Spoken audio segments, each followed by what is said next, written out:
সিংহাসনে বসো, বাদশা সিংহাসন ছেড়ে দিলেন, বসো তুমি এখানে।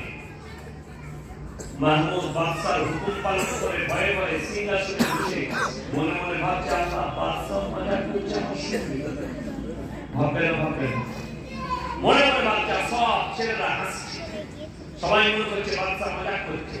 এরপরে বাদশা বললেন, হে আমার রাজ্যের যুবকেরা শোনো, আজকে আমি তোমাদের সামনে একজন ইমানদার মুমিন বাদশা নিযুক্ত করছি, তার নাম হচ্ছে একমাত্র মাহমুদ।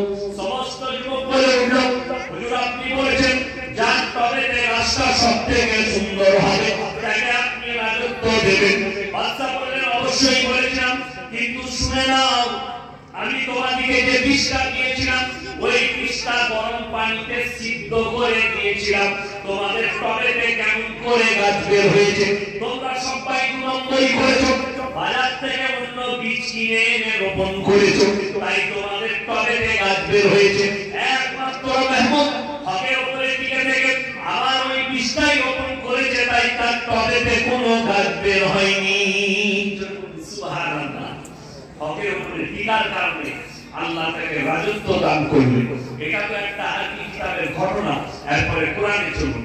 আমার নবী বিশ্ব নবী জনাবে মুহাম্মদুর রাসূলুল্লাহ সাল্লাল্লাহু আলাইহি ওয়াসাল্লাম বিশ্ব নবী মক্কা নগরীতে এলান করলেন। আর আল্লাহ বললেন, হে আমার বিশ্ব নবী বলো, ওয়া মা ইউরিদুল্লাহু কারদান হাসানা, আল্লাহ রাস্তায় কে কি কাজে হাসানা দিবে বলো। মক্কার বেঈমান কাফেররা চারিদিকে বলাবলি করছে, শুনেছো মুসলমানদের আল্লাহ ফকির হয়েছে, বলুন নাউযুবিল্লাহ। হযরত আবু বকর সিদ্দিক রাদিয়াল্লাহু তাআলা মক্কার এক গলি দিয়ে পেরিয়ে যাচ্ছে, দুজন বেঈমান কাফের বসে আছে, তারা ইয়াকি করে টিটকিরি করে বলাবলি করছে, শুনেছি মুসলমানদের আল্লাহ ফকির হয়ে গেছে, টাকা চেয়েছে, কাজে হাসানা চেয়েছে। সঙ্গে সঙ্গে হযরত আবু বকর বরদাস্ত করতে পারেননি, বেঈমানকে এক চড় মেরেছে, বেঈমান বেহুশ হয়ে পড়ে গেছে। হযরত আবু বকর চলে গেলেন জায়গা। তারপরে বেঈমানের হুঁশ ফিরেছে, উঠে একদম নবীজির দরবারে হাজির। হে আল্লাহর নবী, আপনার আবু বকর আমাকে বিনা কারণে চড় মেরেছে। আমার নবী বিশ্ব নবী বললেন, কখনো হতে পারে না। উক্ত কালে আবু বকর হাজির। আমার নবী বিশ্ব নবী বললেন, হে আবু বকর, তুমি কি বিনা কারণে বেঈমানকে চড় মেরেছো? হযরত আবু বকর বললেন, ইয়া রাসূলুল্লাহ, ইয়া হাবিবাল্লাহ, আল্লাহর সামনে এমন কথা বলেছে তাই আমি বরদাশত করতে পারিনি। সঙ্গে সঙ্গে বেঈমান কসম করে বলছে, मैं अपने माबूदों की कसम खा के कहता हूं, मैंने इसे कभी नहीं कहा। আমি আমার মাবুদের কসম করে বলছি, আমি এরকম ভাষা বলিনি। আপনার আবু বকর মিথ্যা কথা বলছে, আমার সাক্ষী আছে। আপনার আবু বকরের সাক্ষী কোথায়? আবু বকর কয়জন? একা, আর বেঈমানরা দুজন। আমার নবীজি বিচারে বসলেন, আমার ভাই বিশ্বগুরু, বিশ্ব নেতা, আর নিজের কলিজার টুকরার বিচার করতে বসেছে। আমাকে যদি বিচার করতে দেন, গাড়িতে চা খাই দিলে আমি বিচার পাল্টে দেব।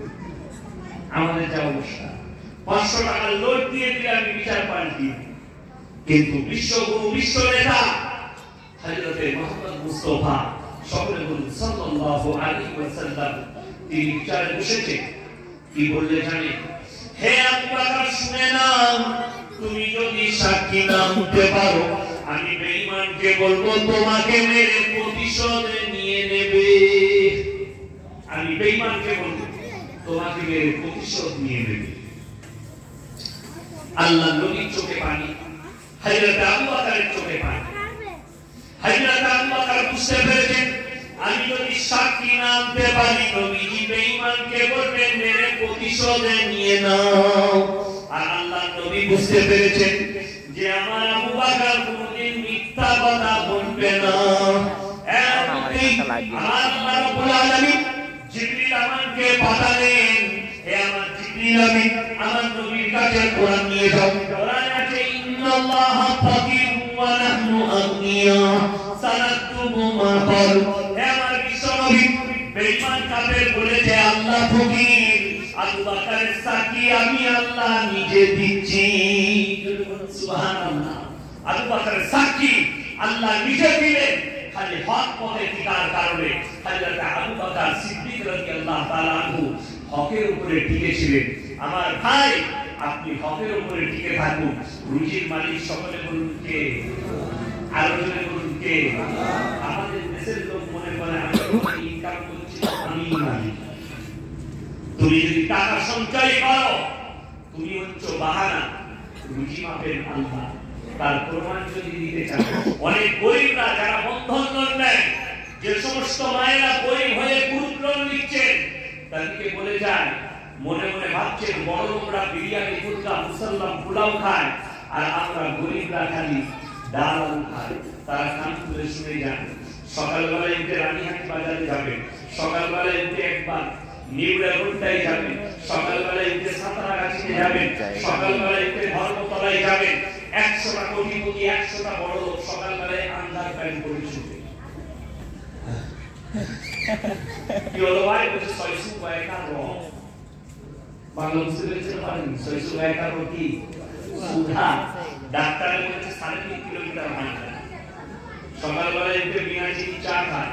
তাকে জিজ্ঞেস করো, ভাই বিনা চিনি চা ভালো লাগে? যাতে সুগার হয়েছে তারা বলে দাম লাগে। ওটা তো খেলে করে ভালো লাগে, তো ছাগলেও বিনা চিনি। তোমার সুগার হয়েছে বলে ভালো লাগছে। ডাক্তারের কাছে গেছে, স্যার সকালবেলায় কি খাবো একটু লিস্ট দেন, আমার 430 সুগার। ডাক্তার বললেন সকালবেলায় উঠে বিনা চিনির 1 কাপ লাল চা খাবি, তার সঙ্গে 2 ক্রিম কেক আর বিস্কুট। বললেন স্যার একটা বেশি মুরগির ডিম সিদ্ধ বলে চুরি মারা যাবে। বলে তাই? বলে আবার কি খাবো? বলে বেলা 12টার সময় কি খাবো স্যার? বললে 1 কাপ মাপা চালের ভাত খাবি, তার সঙ্গে শুনে নাও। বলে গরুর মাংস বলে ছোঁয়া চলবে না, মুরগি বললে ধারে পাশে যাবি না, খাসি বললে স্বপনে ভাববি না। কি খাবো স্যার? বললে খালি করেলা ভাজি আর ভেন্ডি সিদ্ধ খানা।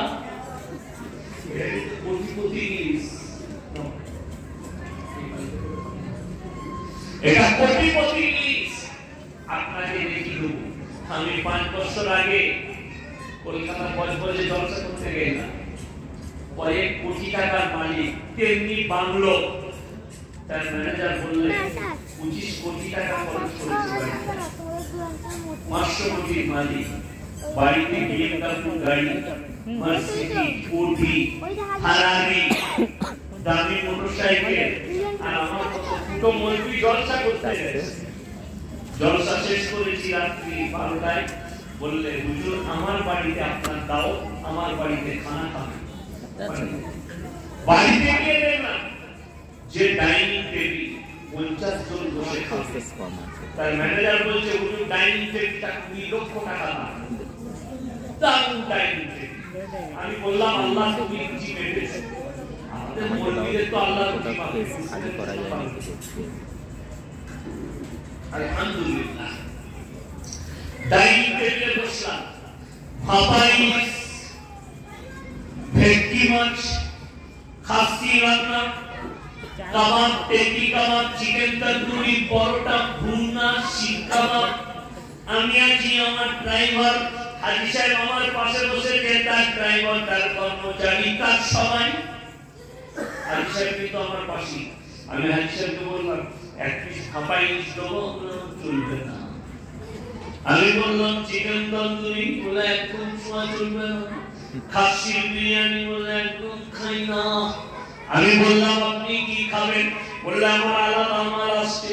আমি মনে মনে চিন্তা করলাম তাহলে স্পেশাল কিছু আসছে, পাশে যখন আছি একটু পাবো, আমাকে দিবে। মনে মনে নিয়োগ করলাম।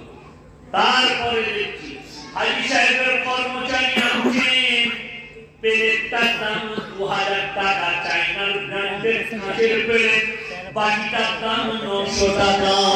পেলেটে আছেন তো পুরা রুটিয়ার, বাকিতে করলা। ডাইনিং টেবিল হাজি সাহেবের, বাড়ি হচ্ছে হাজি সাহেবের, টাকা হাজি সাহেবের, খাবার হাজি সাহেবের। কিন্তু আল্লাহ রুজি মেপেছে মুরগি ড্রাইভারের, কর্মচারী। কোরআন শুনে দাও এরপরে হযরত জাকারিয়া মরিয়মকে বলছেন ওয়ালা ইয়া মারইয়াম ওয়ান্না লাকি হাদা ও মরিয়ম তুমি ভালো মন্দ আকরণ মুনাক্কা কাজু কিসমিস পেস্তা বাদাম দুধা থেকে পাচ্ছ মরিয়ম বললেন ক্বালা হুয়া মিন ইন্দিল্লাহ ইন্নাল্লাহ ইয়ারযুকু মান ইয়াশাউ বিগাইরি হিসাব আল্লাহ যাকে ভালোবাসেন আল্লাহ যাকে পছন্দ করেন তাকে বেশুমার রিজক দান করেন কোথা থেকে দেব কেমন করে দেব আমি আল্লাহ ছাড়া কেউ জানে না আপনারা দেখেছিলেন 2012 সালের পেপার মোবাইল ইন্টারনেট টুইটার লন্ডনের একজন পপ বৈজ্ঞানিক বলেছিল 72 ঘন্টার মধ্যে পৃথিবীটা ধ্বংস হয়ে যাবে বলেছিল সালে এখন কি বুঝতে পারছে ধ্বংস হয়ে যাবে আছে তার মানে সে 72 কেজি গাঁজা খেয়ে বলেন কত কি বললাম 72 কেজি যারা ইমানদার আছে মুমিন আছে সূরা লুকমান শেষ আয়াত ইন্নাল্লাহা ইনদাহু ইলমুস সাআ ওয়া ইউনাজ্জিলুল গায়ব ওয়া ইয়ালামু মা ফিল আরহাম ওয়া মা তাদরি নাফসুম মাযা তাকসিবু গাদা ওয়া মা তাদরি নাফসুম বিআইয়ি আরদিন তামুত ইন্নাল্লাহা আলিমুন খবীর হে আমার বিশ্ব নবী বলো ইন্নাল্লাহা ইনদাহু ইলমুস সাআ কিয়ামত কবে হবে আমি আল্লাহ ছাড়া পৃথিবীর কেউ জানে না মায়ের গর্ভে বেটা আছে না বিধি বিকলাঙ্গ না কালো পুরা আছে না ভালো আছে আমি আল্লাহ ছাড়া কেউ জানে না ইন্নাল্লাহা ইনদাহু ইলমুস সাআ ওয়া ইউনাজ্জিলুল গায়ব ওয়া ইয়ালামু মা ফিল আরহাম ওয়া মা তাদরি নাফসুম মাযা তাকসিবু গাদা ওয়া মা তাদরি নাফসুম বিআইয়ি আরদিন তামুত তাই কত মিলিমিটার বৃষ্টি বর্ষণ হবে কতটা হবে আমি আল্লাহ ছাড়া কেউ জানে না কার কোথায় কি মেপেছি কতটা মেপেছি কিরকম ভাবে মেপেছি আমি আল্লাহ ছাড়া কেউ জানে না কার কোথায় মৃত্যু হবে আমি আল্লাহ ছাড়া কেউ জানে না কোথায় দেবো কেমন করে দেবো কিভাবে মৃত্যু দেবো এগুলো সব আল্লাহর হাতে আজ থেকে বিশ্বাস করবো ইনশাআল্লাহ আমাদের কিন্তু ছেলে না হলেই খুব বিপদ ছেলে হচ্ছে না কি করবি বলে হুজুরের কাছে চল আর আমাদের দেশে এমন এমন হুজুর নয় খেজুর বেরিয়েছে হুজুর নয় খেজুর জানি খেজুর কাকে বলে দুরম্বলি বলে এমন তাবিজ দেবো বেটা ছেলে হবে আর খোঁজ নিয়ে দেখুন সে হারাম করে একটাও বেটা নাই হুজুরের তাবিজ যদি বেটা ছেলে হতো আমাদের মসজিদের পড়া করে মাথা একটা করে বেটা যেমন আমাদের সমাজের লোক এত বোকা সমাজের যুবকরা একটু প্রেম ভালোবাসা করেছে I love you Kamiya my dear দিয়ে চল ধর্মতলা ইকো পার্ক দিয়ে দুদিন পরে সে আর ফোন তুলে নাই কে প্রেমিকা ইহুদের কাছে আসবে আমি একে ভালোবাসি একদম আমাকে চাইছে না তাবিজ করে এনে দিতে হবে মেয়েরাম তাই ছেলেরাম তাই আমি বুঝতে পারলেন এই 7-8 বছর আগে বীরভূম ডিস্ট্রিক্টের সাইন্সের কাছে ব্যবসা করেছিলাম তো আমাকে ফোন করে একজন ছেলে তারপরে দিদি বলতে মাদ্রাসায় ক্লাস ছিলাম বললে আপনি কি আসিফ সাহেব আমি বললাম হ্যাঁ বাবা কি হয়েছে বলে আমার বিরাট প্রেম করবেন কি ব্যাপার বললো হুজুর আপনাকে ভালোবাসি আমি একটা মেয়েকে প্রেম করতাম সে এখন আমাকে চাইছে না যা টাকা লাগে তবু তাবিজ করে এনে দিতে হবে আমি বললাম কিসে পরিষ্কার বলে গিয়ে থাকিয়ারে করছি তোর পড়া হয়নি আবার গ্রাম থেকে ভর্তি হ বলে কেন আমি বুকা ছেলে তাবিজ করে যদি মেয়ে আনা যেত কোন বলবি জানি না তবে আমি আগে একটা নায়িকাকে বিয়ে করতাম যা হতো তাকে দেখা মার তাবিজ একটা বুঝলেন না বলেন তাবিজ মার খেয়ে আপনাদের বুদ্ধি নাই তাবিজে যদি মেয়ে পাওয়া যেত আমরা বলবিরা সুন্দরী গুলো করতাম আর আপনাদের লেগে কালো খাড়া গুলো ফেলে রাখতাম মোট তাবিজ একটা বুঝলেন না বলেন আহ 99টা লোক তাবিজ পানি পড়া তেল পড়া নাম করে সমাজকে ধোঁকা দিয়ে খাচ্ছে তাবিজ পান করা তেল পড়া বেকা গাছের নিচে বসে আছে হাওড়া জেলায় দেখি বেকা গাছ গুড়াতে চাদর টাঙাইছে দুটো গুড়া রেখেছে মাটি তাবিজ রেখে গেছে এক ওয়াক্তের নামাজ পড়ে আর আমাদের দেশের মেয়েরা মনে করে মা বাবা দাদু কি বলে জটা ধরা চুল রাত হলে গাঁজা খায় দিন হলে তাবিজ রাখে আমি খালি চিন্তা করি আল্লাহ একটি ভাষায় তাবিজ রাখে জীবনে তো মাদ্রাসার মুখ দেখে বুঝতে পেরেছেন না পারেন আপনি হাওড়া স্টেশনে চলুন সকালবেলায় উঠে বলে দিই মানুষের অবস্থা সমস্যা হাওড়া স্টেশনে দেখতে পাবেন সকালবেলায় ওই 1 নম্বর প্ল্যাটফর্মের দিকে সকালবেলায় চিরা চট বিছিয়েছে তার উপরে বসে একাচি খুলেছে তারপরে আবার একটা কাগজ বার করে বিছিয়েছে তাতে ছবি আঁকা আছে 1 লাখ টাকা বেতন পায় বাগনানে ঘর ট্রেনে গিয়ে নেমেছে হাওড়া নেমে 1 নম্বর প্ল্যাটফর্মে বেরোবে দেখছে বসে আছে কি বলছে একবার হাতটা দেখো কি আমার কি গোলমাল চলছে হাতটা দেখো তোমার বিরাট গোলমাল ভাগ্যর গোলমাল চলছে প্রমোশন আটকে আছে ভাগ্য একটু খারাপ যাচ্ছে এই মনে মনে ভাবলে তাকে যাচ্ছে বেতন পাই 1 লাখ আর যে বসে আছে ছিড়া চটে সে দুটো পাথর বিক্রি হলে খেতে পায় আংটি বিক্রি করলে খেতে পায় কোনদিন খাবার জুটে না আর যে দিচ্ছে যে লিখছে তার কাছে যে হাত দেখাচ্ছে সে 1 লাখ বেতন পায় অফিসে বসে চা খায় কর্মচারীদের চা দেয় কার ভাগ্য খারাপ হয়ে যাচ্ছে সে বলছে এই পাথরটা নিয়ে যান এটাতে আপনার ভাগ্য ফিরে যাবে এটাই ছেলে হবে কিন্তু কেউ একবারও বলতে পারছে না ওই ভাগ্যের আংটিটা তোর গলাতে বাঁধ কাল থেকে মমতা খাবার পাশে থাকবে তুই কেন হাওড়া স্টেশনে বসে আছিস ভাগ্যর আংটি তোর কাছে বুঝতে পেরেছেন ভাগ্যর আংটির পাথর যদি তার কাছে থাকে সে এখানে শিকারে বসে আছে আমি 1 লাখ টাকা পাই তার দরকার না আমার দরকার বলুন আপনার ভাগ্যটার দরকার তার দরকার তুই ছিড়া পড়ে বসে আছিস তুই আমাকে কি করে ভাগ্য দিস ওই জন্য আমার ভাইরা শুনে নেন ফেরাউনের কিছু গণকর ছিল গণকটা তারা হাত তুলে সব বলে দিল তো ফেরাউনকে বললে তোমার দেশেতে এমন একটা ছেলে জন্মাবে সে হবে তোমার দুশমন ফেরাউন মনে মনে চিন্তা করে বিরাট বিপদ দুশমন শর্ত হবে ফেরাউন হইজারি করে দিল আমার দেশেতে এই বছরে যত বড় বেটা ছেলে হবে কতল করে দাও আর মেয়ে জন্মালে ছেড়ে দাও কিন্তু আল্লাহ যেটা রাখবে পৃথিবীর কেউ মানতে পারবে তাকে আহা আল্লাহর কসম করে বলছি কুয়ার মধ্যে ইউসুফ নবীকে ফেলা হয়েছে ইউসুফ নবীর শরীরে এতটুকু কোন রকমের আঘাত লাগেনি ইউসুফ নবীকে মাটিতে গিয়েছে 40 দিন সমুদ্রেতে মাছ পাড়ি দিয়েছে কিন্তু ইউসুফ নবীকে হজম করতে পারেনি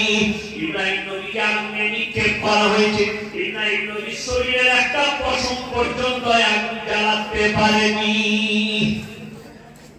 আল্লাহ যাকে রাখবে পৃথিবীর কেউ মারতে পারবে না হযরতে মুসা নবী রাতে অন্ধকারে জন্মগ্রহণ করলেন ওনার মাকে দেখে মনে হয় উনি গর্ভবতী রাত্রিতে প্রসব বেদনা উঠেছে জন্মগ্রহণ করলেন হযরতে মুসা নবী তার বাপের কানে আওয়াজ এলো বাপের নাম ইমরান তার কানে গায়েব থেকে আওয়াজ এলো তুমি তোমার সন্তানকে কাঠের বাস্কর মধ্যে পুরে নীল নদীতে ভাসিয়ে দাও রাতের অন্ধকারে কাঠের কোথায় পাবে কাঠের বাস্ক কোথায় পাবে বাড়ি থেকে বের হয়েছে কাজ মিস্ত্রি ডাকার জন্য কিছু দূর হেঁটে যাওয়ার পরে দেখছে একজন ছোট যন্ত্রপাতি নিয়ে হেঁটে আসছেন রাতের অন্ধকারে জোরে সুবহানাল্লাহ তিনি অন্য কেউ নয় তিনি হচ্ছেন হযরতে জিবরিল আমিন জোরে সুবহানাল্লাহ মানুষ উঠে এসে কয়েক মিনিটের মধ্যে সুন্দর একটা বাস্ক তৈরি করলেন